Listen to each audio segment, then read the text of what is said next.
Hello, and welcome to another episode of Highlights from the Hill. I'm your co-host, Jim Cousins, along with our superintendent, Dr. Kyle Kavanaugh, who meets with me and talks to people who make our school system the great system that it is. We have a couple of K-5 directors here, and we're going to get to know them and see what they do. Welcome to the show, Kyle. Welcome back. Hi, Jim. Thank you for having me again.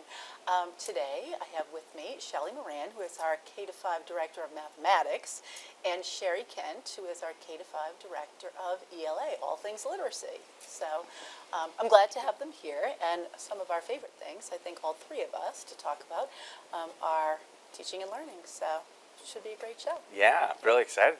Let's start with math, because we just talked about how much I love math.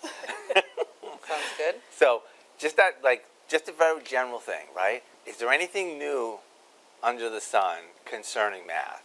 You know what I mean? Like, are there new styles and ways of teaching math, or have we explored everything? I think a lot of people my age who have children who are going through schools will say this new math, right? Yes. And I think what they're referring to, because I understand it, I have my own children and I help them with their math, I see it, is that nowadays we ask kids to be able to explain their thinking, because it's part of the Massachusetts frameworks, number one.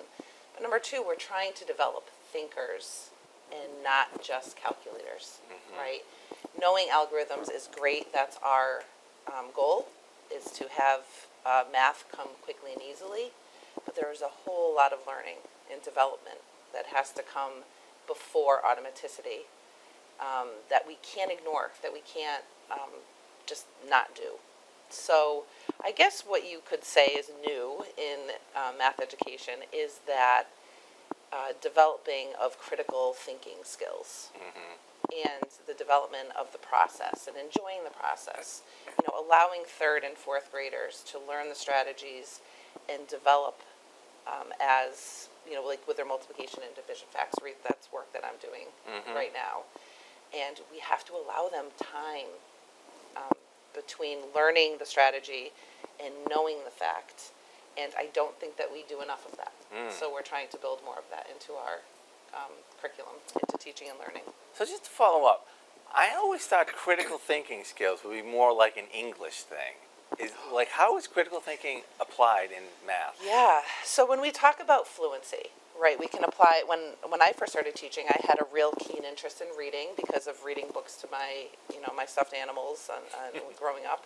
I never really had the whiteboard out doing math. But when we think about fluency, we think of reading and automaticity with words and reading beautifully and,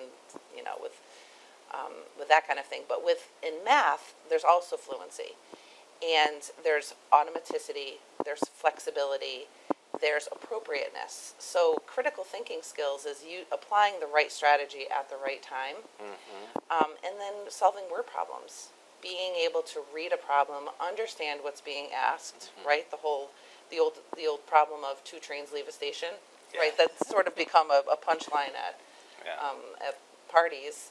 But everyone knows what you're really getting at is, can you think through a problem? Okay. And so we want those critical thinking skills so that we have young people who can go out into the world and solve some of the more important problems than two trains leaving a station. Right. Now, I just want to say, I know what automaticity means, but maybe somebody doesn't know what that means. If you just explain. Automaticity. Automaticity means being able to retrieve information quickly and easily. Okay. Automatic. Someone says, "What's your name?" You say, "Jim." There's no thinking involved in it. I see. And so in order to learn the next set of skills, yep, we need some skills to be automatic so that the new learning can be that much easier. Oh, I see. Yeah, one of the things that we talk about, and we talk about this in ELA as well, is that once you get to math problems that have multiple steps, if you are kind of bogged down trying to work through those things that for other people it might be automatic, then it gets harder for you to get to the next step and the next step and the next step. The more automaticity you have, the smoother that transition is to a multi-step problem. I see. And I mean, just because I know what it means doesn't mean that you didn't tell me just before the show started, right? So no, we don't need to talk about that. Okay. So, Sherry, we can ask you some questions too about fluency and automaticity in your world. So what kinds of things are you working on? So when we think about reading, what the goal of reading is, it really is to be able to make meaning of the words that are on the page at a much more sophisticated level. So in order to do that, we have to set a really solid foundation at the primary level. So when we're looking at students K to 1, we're looking at making that connection between sounds and letters and putting those letters together to blend and make words and read words. So our instruction has really been focused on how do we make that happen with automaticity. So the instructional part happens, and then we have to provide lots and lots of practice opportunities so that those skills become so solid when you see them. It's like when you see your name, right? It doesn't matter where you see your name. Automatically, you're like, oh, that's my name, right there. No matter where. You're driving down the street, you see it on a sign, and you recognize it. And we need kids to be able to recognize words like that so that it takes the cognitive load off of trying to figure out what those words on the page are to being able to make meaning of the text that they're reading. So we've spent a lot of time this year looking at some new data that a new assessment that we started using, and looking at how we can make some adjustments to ensure that the practice opportunities are there so students are building up their automaticity. So by the time they're getting to second, third, and fourth grade, they're really able to focus more on the meaning of the text than the words on the page. Okay. And ELA, can you define that for us? English language arts. Okay, just So in case people didn't know. Yeah. So it's all about foundations of reading, foundational reading skills, comprehension skills, and writing. Okay. So what types of things K to 5? Like what kind of books are they looking at? What kind of what's the general type of knowledge that they're going through? Is it drilling? Will you tell me? So we use different texts for different reasons. So we'll use text such as an interactive read aloud. So that's something that teachers will read to the students, and they'll talk about different skills. So if students are learning to identify characters and setting, a teacher will read a book and she'll model identifying characters and setting. And here we're talking more about K and 1, right? But we see that happen K to 5, where we're using text to model the use of skills and strategies. And the text generally that's used is at a higher level than what our students could read at that point in time, because we're looking to develop oral language skills, vocabulary, and understanding of more than just what they have the ability to lift off the page at that time. Okay. Then we're using text that they're called decodable texts, and they're texts that are aligned to the phonics skills that they're learning, because it gives the students more ability to engage in reading connected text. That's things that are together applying something new they learned. So if they're focusing on the short A sound, right, the text that they're reading has lots of words that have the short A in them, so they're able to practice those skills. And then we're using level text that allows us to take the skills that they're taught in those interactive read alouds and access and apply those skills in text they can access. So they're practicing those grade level skills in text that is at an instructional level, or a level that they can actually read on their own and begin to lift meaning out of that. Okay. Oh, really interesting. Yeah. And I think we start with, in K1, 2, there's a lot of skill building that happens. And maybe less of that notion that we're thinking about literature in terms of character and setting. We still are, but then as kids get older, that skill building might diminish a little bit, but that idea of what does that literature do, what is it telling us, that will get a little bit bigger as kids keep going. Okay. And by the time kids are at the high school, they're Yeah. reading a lot of text, and Yeah. they're making great meaning of that text. And the literature is different in every classroom. So if you're Right. reading a science text, it's very different from a social studies text. It's very different from an ELA text, right? And I think we read those things differently, and that's what we start to talk about when we talk about disciplinary literacy. We get kids who are like, now I know if this is a social science text, I should be thinking about things like, who's the author? What's their agenda? Why am I reading this? That kind of stuff. Right. As opposed to reading fiction or reading a science text where we say, maybe the goal is to replicate an experiment where things would be then very succinct. So the literature differs. We've got a long way to say. The literature differs. Exactly. differs. Yeah. And we So- hope to get them there. You Yeah. know? Yeah. Right. So you're talking about how things evolving and change as you get up to the higher levels, like high school. So I was curious, from both your perspectives, but like the math as well too. Do you have to think about the higher grade levels when you're creating your curriculum for the lower levels, and how do you interact with Oh, that? yes. Yes. So I am in charge of K-5, but I am in close contact with the instructional leaders in the middle school and the high school. We just met last week, and we get together and we geek out over math, and we're like, my people. We get so excited, and we already have our our meeting scheduled. But yes, I'm very interested, so that when Carla Kirsafuli, who is the SML at the high school, says nobody knows their math facts, right? That's something that we can work on at the younger levels. Okay. And that impacts curricular decisions and resources and plans. So for sure, I'm very interested, and I follow the data after they leave to know the impact. No. Oh, that's really interesting. Oh yeah. Yeah, oh yeah. Yeah, because we do have common assessments through, Yeah. Star Renaissance or MCAS or whatever. You can take a kid and follow that kid from the first time they take Star, the first time they take MCAS, all the way through to grade 10. Yeah. Yeah, it's And- fascinating. And the work that It we is. do at K-5, part of that problem solving, like you were talking about, we instituted a structure. We put a structure in place where we've tackled, how to solve a problem and how to help kids be independent, so that when they get the sheet and they have to read the problem, they don't say, I don't know what to do next, right? We want them to be independent. So there's places in MCAS that we can actually, because that's what I have access to, that I can see. There's other assessments that people use.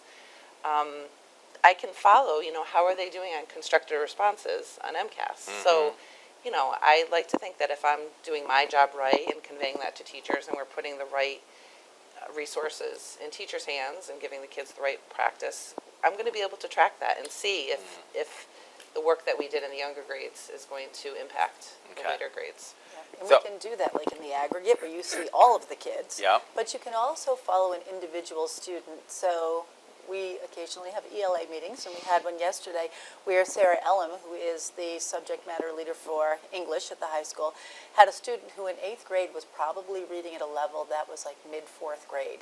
And now that person who is a 10th grader is reading at like a late 8th grade level. So that's huge growth. I mean, 4 years of growth in 2 years' time is Yep. remarkable. Yeah. And I think it's only because we have these diagnostics that we can kind of figure out where does the problem lie, and we, kind of get in there and tackle it that way. Right. It's great. All right, so I had two questions, but I just gave a third one. So, does this process and all this data, does it like pop up red flags, or is it more like the teachers are identifying that that there's a need that needs to be addressed to help the student out? It's a team approach. Yeah. We're all looking. And I think part of the work that we do is helping teachers be able to sift through all the data. Again, we sort of look at the curriculum and the assessments and putting these things into teachers' hands, but also help look through the data. We have PLC meetings, professional learning communities, and we regularly meet with teachers to help sift through and try to determine. And because we have the bigger view, sometimes in a classroom it'll look like some students are, struggling along, but we say, but we've got, we have other, greater needs over here. But always tracking, always following, catching back up with teachers, making sure that we have an eye on all of the kids. Right. So this is kind of like big data, right? It's like big data. Kind of is. Yeah. So my question is, How else would you make decisions? I know. It's like magic, really. It is like magic. It is. Yeah. I'll be honest, It's when a I code. first saw Star Renaissance, I thought, what kind of voodoo is this? Yeah. Couldn't imagine. And then I realized it was telling us so many things with accuracy. Yeah. That's It's like you're sifting through and like, oh, here's the answer. right, Yes. right. So I have two questions. One is, how long have these types of records been kept on the students as they go through the system? And two, does it mess things up when you change curriculums or change the programs, or, you know what I mean? Does it like skew and it doesn't line up anymore? How does that go? Well, we've been doing Star for 9 years now. I mean, I think the first year I was here, we purchased Star Reading, Okay. Star Renaissance, yeah. And so we have a lot of data. I mean, year over year, we can watch some kids just go all the way from grade 1 to grade 10. Yeah, it's Wow. exciting. Okay, so about 9 years. What do you think? So I was also going to say, I mean, I haven't been here that long. So, but I was going to say, like in the new assessment that we've started giving it's a Renaissance product, but it really assesses foundational skills in reading. And the data really told us, like spoke to us right from out of the gate, it gave me a great picture of this district in a really short period of time. So we had the assessment. We knew, according to some state guidelines, that we had to administer to all of our K-3 students. So myself and the literacy team, those are reading specialists and reading teachers at Elmwood and Marathon, we administered to all the students at the beginning of the year, first through third grade, and then in the middle of the year, K-3.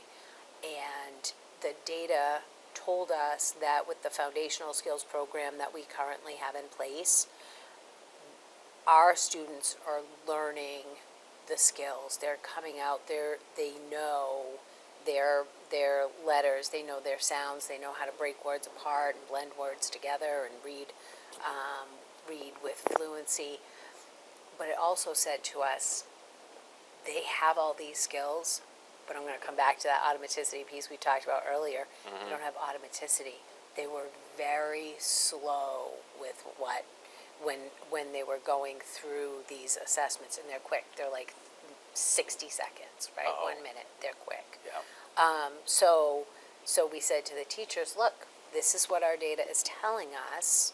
So how are we going to take this information and bring it into our classroom for the whole class? Because it was prevalent. Kids were strong with the skill itself. They just couldn't apply it with automaticity. They just needed lots of practice. So we knew that at K-2, we had to start to embed some automaticity routines in our whole group instruction. And what we saw at the beginning of the year and what we saw in the middle of the year was vastly different, because now kids could do it, and they could do it with automaticity. So that gave us information to shift, make just quick little shifts, easy shifts. And it's about 10 minutes a day. What's happening, the changes we've made in terms of curriculum in a classroom is like 10 minutes a day. Yeah, or less, in some cases less. And when you see the outcomes just by implementing something differently for 10 minutes a day, Yeah. it's great. How long does it take to see the results from a 10-minute change in there? So we've seen from the initial assessments were done like in September, and then for some kids who were identified in need of some intervention, some of those kids, we saw that growth from the beginning. I want to say they started interventions in October. By Thanksgiving, we saw growth. By Christmas, we saw even more growth. For the majority of the students, we saw that growth happen between the beginning of the year and the middle of the year. But our teachers are working hard. I mean, this was Oh, my something that they were like, okay, they have to put trust in this new person that's just walking through the door. Like, okay, Yeah. we're gonna try it, and you know, they're seeing the results. They're working hard. Right. Yeah. Wow. So my next question is, since you're the directors of these areas, I'd like to see what your thoughts are on something that is really big in our community, and that is different cultures coming into our community and all the growth that we have there. How does that impact the jobs that you do? Well, I think that we have more kids, more teachers. I think that it adds to the discussion. I think that what we've seen with the growth, we have so much enjoyment in math. Yeah, that's a hard question to answer. Yeah, I think, what might be interesting for you, Shelley, is that you started here as a grade 5 teacher. Yes, Yes. And you were in the classroom for a long time. yes. And back then, how many grade 5 classrooms were there? There were 12. We went up to 14. We came back down to 12, and now we're up to 15. Yeah. So there's been some great shifts. That's been a big change.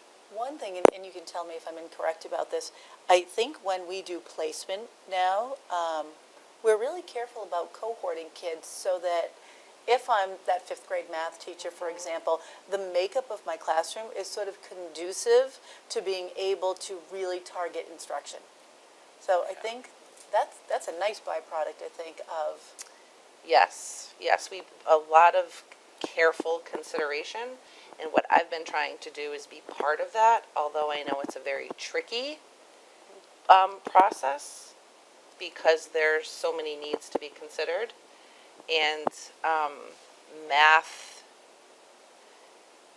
support tends to be the last of the consideration, only because there's certain cohorts that students and IEPs need to be considered, EL students need to be considered.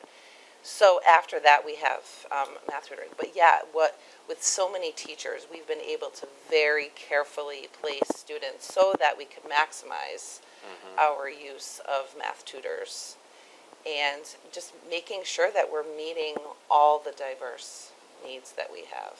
Okay. And it can be tricky, but I think that we are doing a phenomenal job with it. Okay. I want to get your response, but you both said it, so could you just define cohort in case somebody doesn't know? Sure. So when you put students into a classroom and you create what we might call that cohort, they are students with like profiles.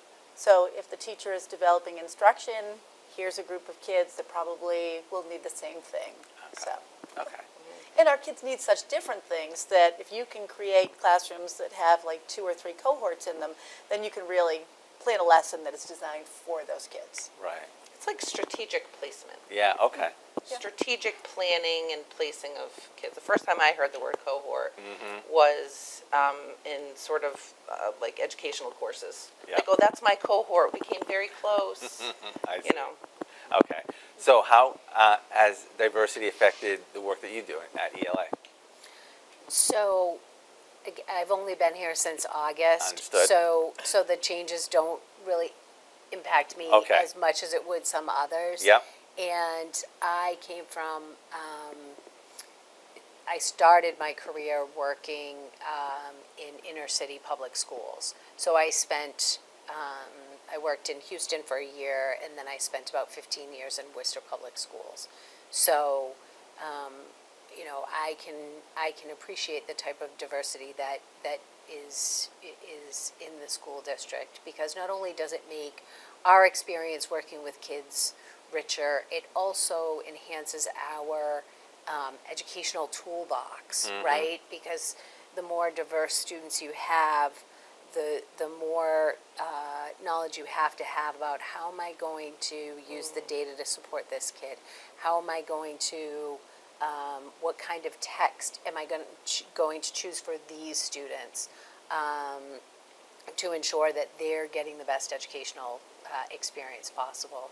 And when that happens, that creates a dialogue too between classroom teachers, right? Where I might have a type of student I've never had before, my friend next door does, so now we're collaborating, you know, and learning from each other and building capacity in each other. So, you know what? I mean, by definition, right? K through 5, you're foundational. You're foundational to the success of our students in the later years and beyond. So thank you for the work you do. Thank you. All right. Enjoy every minute of it. Yeah. Thank you, Carol. Yeah, thank you, and thank the two of you for being here as well. Quick shout out, they really do incredible work, and it's got to be very difficult when you've got, say, 14 classrooms across a grade level, across 6 grade levels. They're busy people, so. For sure. Yeah. All right. And thank you very much for joining us for this episode of Highlights from the Hill. I invite you back next time. We will have somebody else and another interesting conversation about what's happening in there. Have a great day, everybody.